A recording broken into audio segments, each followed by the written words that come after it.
distinguished guests, Mayor and Moreland City Councillors, I'm honoured to present to you the 20th Maurice Blackburn Oration this evening.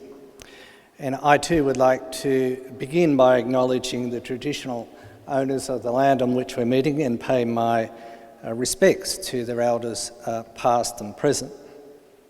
As Megan has just mentioned, this oration celebrates the commitment and leadership of Maurice and Doris Blackburn in the first half of the last century, a pivotal period in the shaping of a modern Australia.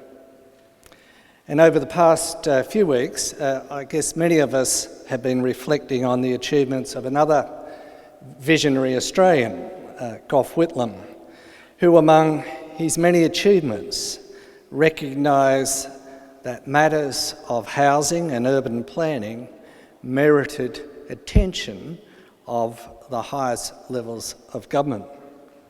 So it's timely to reflect on the essential qualities that distinguish great community leaders: a commitment to fairness, to justice, to basic human rights for all Australians. And Maurice and Doris Blackburn certainly exhibited those qualities.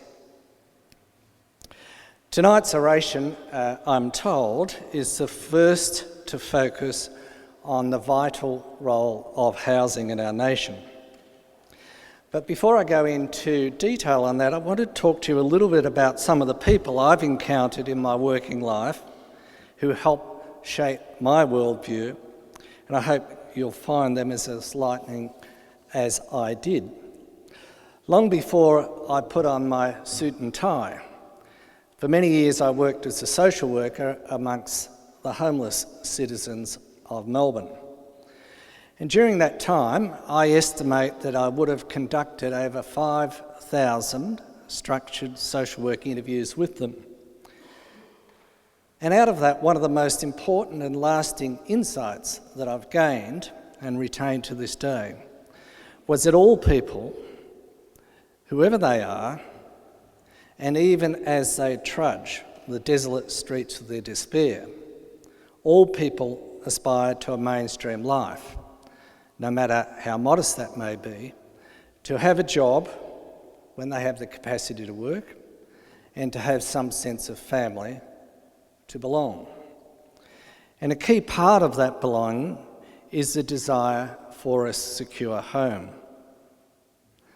I think these are the basic building blocks of a good life in Australia, and despite our apparent world-beating economic story of the last 2 decades or more, it's a good life that too many of our fellow citizens are missing out on.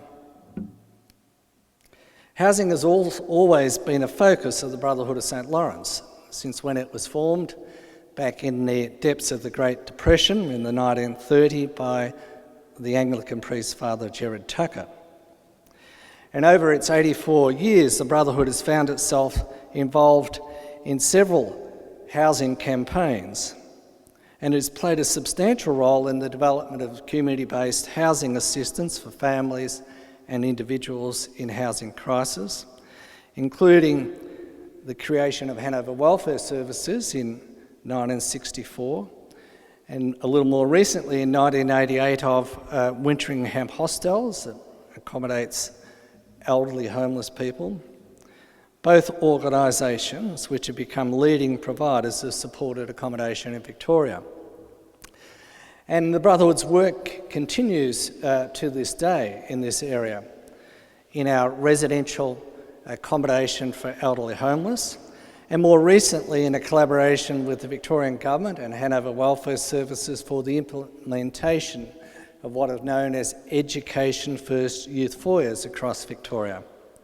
These foyers, as they are called, provide high-quality, supervised student studio apartments on TAFE college campuses and are unique in intertwining an educational offering with housing for young people who are homeless or at risk of becoming so. The Brotherhood has always understood housing to be much more than just shelter.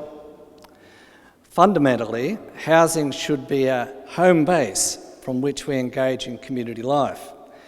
It should provide the stable, safe environment for fostering of personal relationships and enable our children to gain the capabilities, the skills and qualifications for social, civic and economic participation.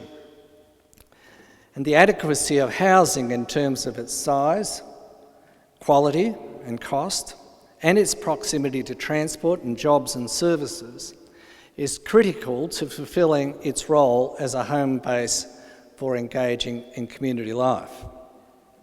Alas, the provision of housing of these characteristics has been a perennial public policy challenge, arguably right throughout Melbourne's history. In 1915, in Maurice Blackburn's era, a royal commission was established to investigate housing conditions of the people in the metropolis of Melbourne, and in particular the subdivision and development of private land along the coastline between Blackrock and Frankston. In modern parlance, this was a growth corridor, where greenfield sites were being sold for new family homes as well as holiday houses for the well-off. And the Royal Commission found that families were seeking to escape the rents of Melbourne's established suburbs. This uncontrolled development was, however, putting severe pressure on core infrastructure, water supply and drainage, in particular in this case, with the government of the day playing catch-up to the social and economic changes that were unfolding. So this was happening almost 100 years ago. But the narrative sounds achingly familiar, doesn't it?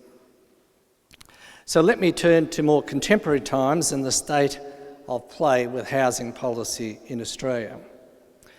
Australia has enjoyed a long period of sustained economic growth, yet reviewing key housing indicators offers a bleak picture.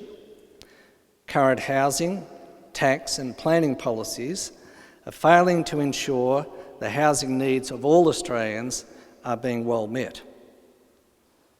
As the leading economist Saul Eslake has recently concluded, we have had, to quote Saul, a half-century of housing policy failure. Here are some not-so-random facts to consider, and I think you might find them disturbing. Australia has a very high rate of home ownership. However, it is steadily declining from the peak of 72% in the late 1960s.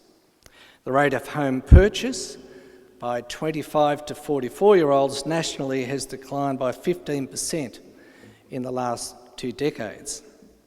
And the average first home loan has doubled from 3 to 6 times the average annual income since the 1990s. As a consequence, an increasing proportion of Australian households are reliant on private rental, now up to 25%. And households are renting for much longer. You'd be surprised to learn, I think, that a third of all people in rental accommodation have been there for 10 years.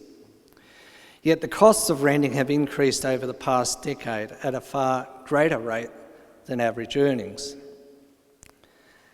And of course, at the same time, the proportion of households in public housing has declined to just under 4%. With declining investment in public housing, the level and quality of an ageing stock fails to meet demand. This has led to stricter eligibility criteria being introduced to try to manage the longer waiting lists. Prioritisation of people with multiple forms of disadvantage, including homelessness and disability and chronic health issues, has been applied to those waiting lists. And today, less than a quarter of public housing tenants are in any form of paid work. That compares to 80% in the late 1960s. Little wonder that the public housing authorities around Australia, all the public housing authorities, are in such poor financial shape.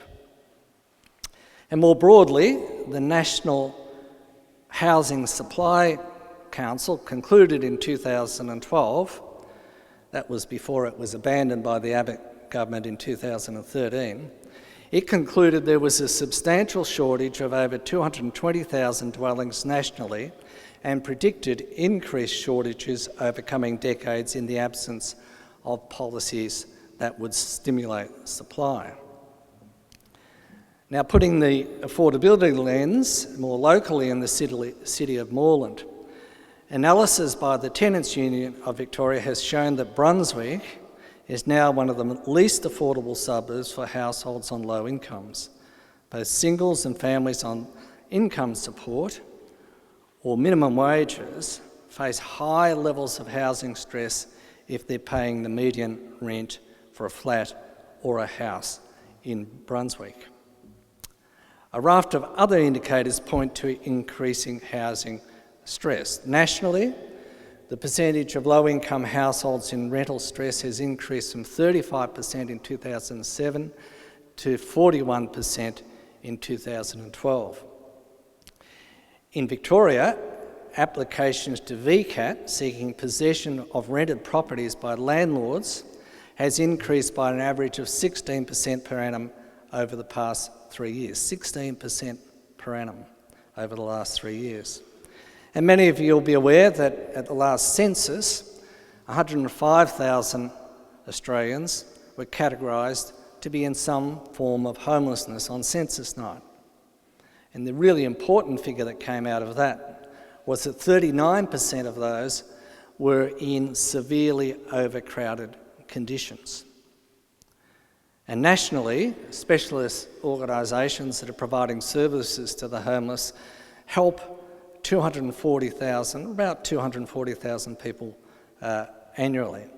And meanwhile, here in Victoria, on every night, there are roughly 4,000 young Victorians aged between 15 and 24 years of age who are experiencing some form of homelessness on any given night.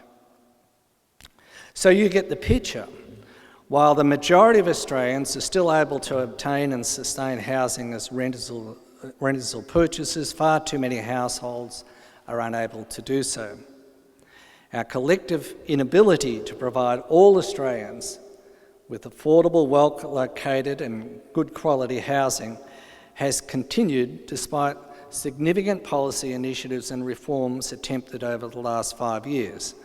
And I named the National Affordable Housing Agreement and the National Rental Affordability Scheme, and importantly, a very significant national partnership against homelessness. And whilst these initiatives are to be applauded and not to be underestimated, I believe far more powerful policy decisions and socio-economic trends continue to drive demand and supply sides of housing. So what are these main factors? Well, firstly, there's that of population growth. Over the past decade, population growth has outstripped the supply of housing stock, the only period since the immediate aftermath of the Second World War. This rapid expansion in our major cities is being driven by both internal migration and immigration. And here in metropolitan Melbourne, it's forecast that by 2050, Melbourne will have a population of about 6.5 million people. That's an additional 2.5 million people from 2012, and that equates to about 1 million additional houses. The second issue is that of family formation. Delayed marriage and child rearing, higher divorce rates, family conflict, and ageing population and smaller family sizes has each contributed to increased demand for housing. And thirdly, there is the labour market. The labour market has changed substantially since the days of full employment due to the combined effects of globalisation and technological change. And we are now challenged with higher levels of insecure paid work, underemployment and structural unemployment, migration of labour to cities with better job prospects, and the imperative for job seekers to spend more time and resources on further education and vocational training to gain a paid job. These long-run trends have impacted decisions and opportunities to enter home purchase, putting greater pressure on private rental markets. And of course, there are government policy decisions, particularly at the national level. The largest policy drivers impacting on the housing market are, I believe, in the taxation basket in the form of various exemptions and discounts. At the national level, negative gearing is said to cost the federal budget about $2.4 billion per annum. Interestingly, however, only 5% of investor monies is spent on new dwellings. Then there's capital gains tax, where exemptions to homeowners cost the federal budget about a further $14 billion per annum.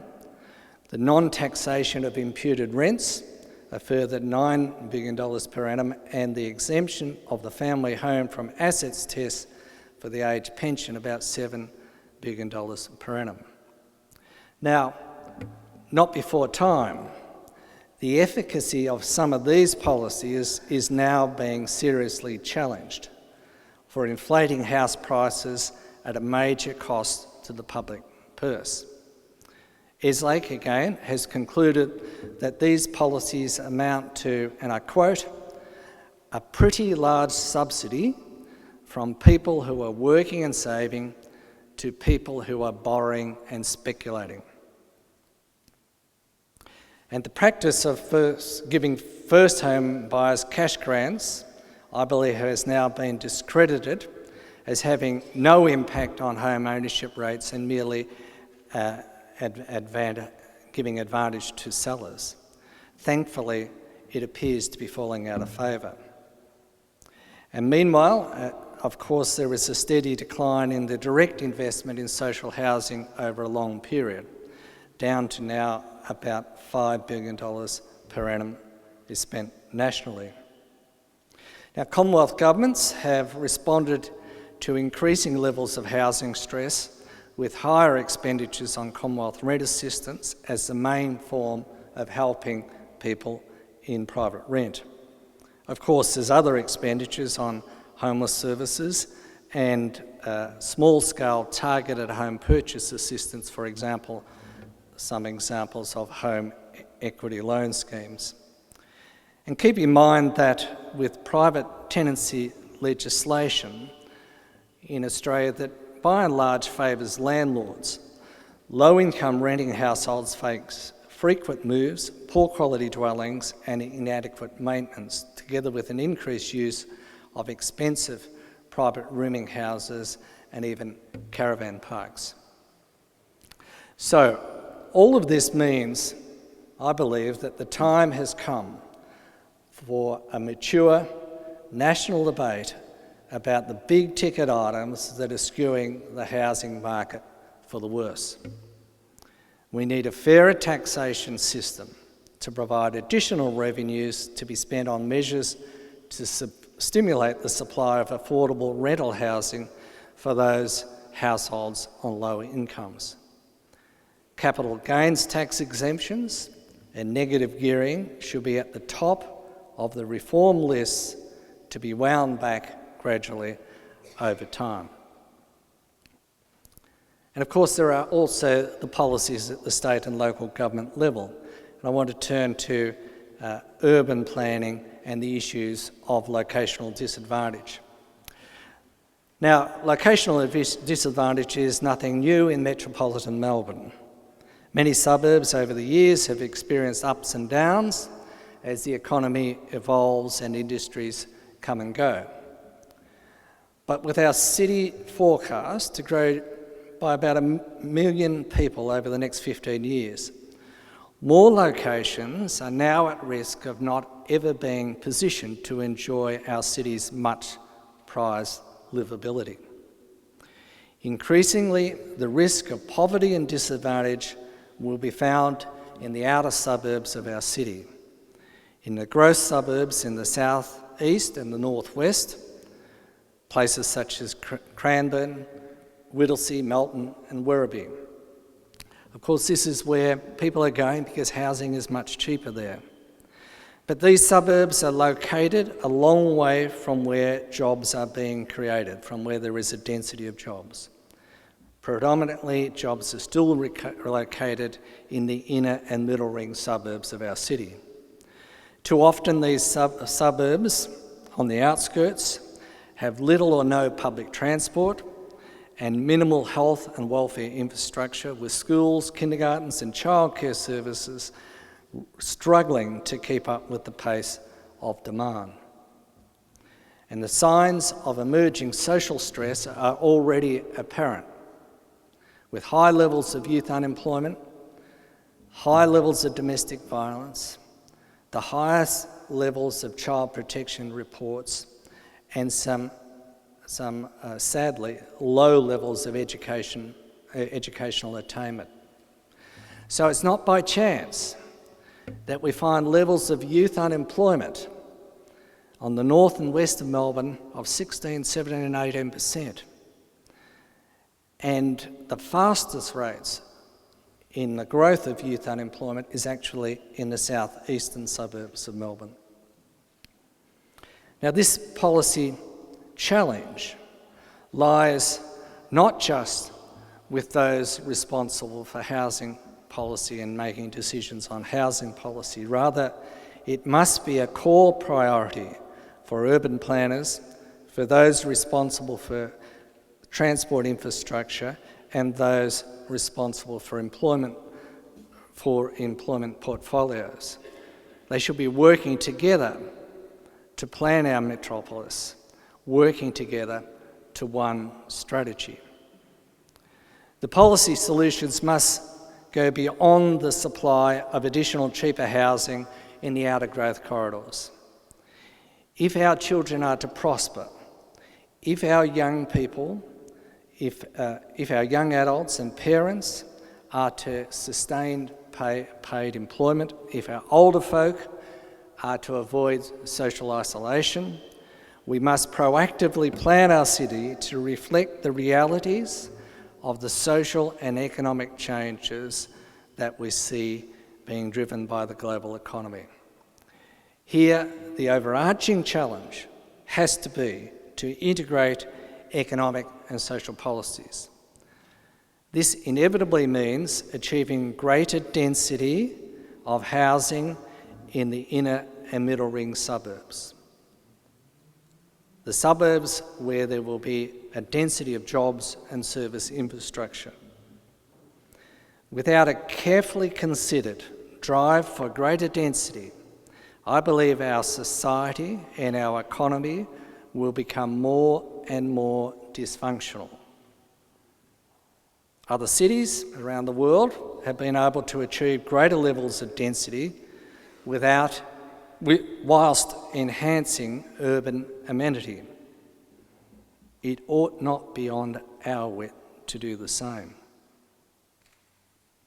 I think the alternative is unthinkable, a morass of Melbourne with characteristics of the decaying cities in America that we see and learn so much about. Specifically, we need to establish a permanent metropolitan urban boundary and enable more development in established areas. In my view, this would see 70% of new housing built between now and 2050 being located in established areas. And with the cooperation of councils, the establishment of sub-regional housing targets reflecting that overall objective. And within that target, much greater attention needs to be given to social housing.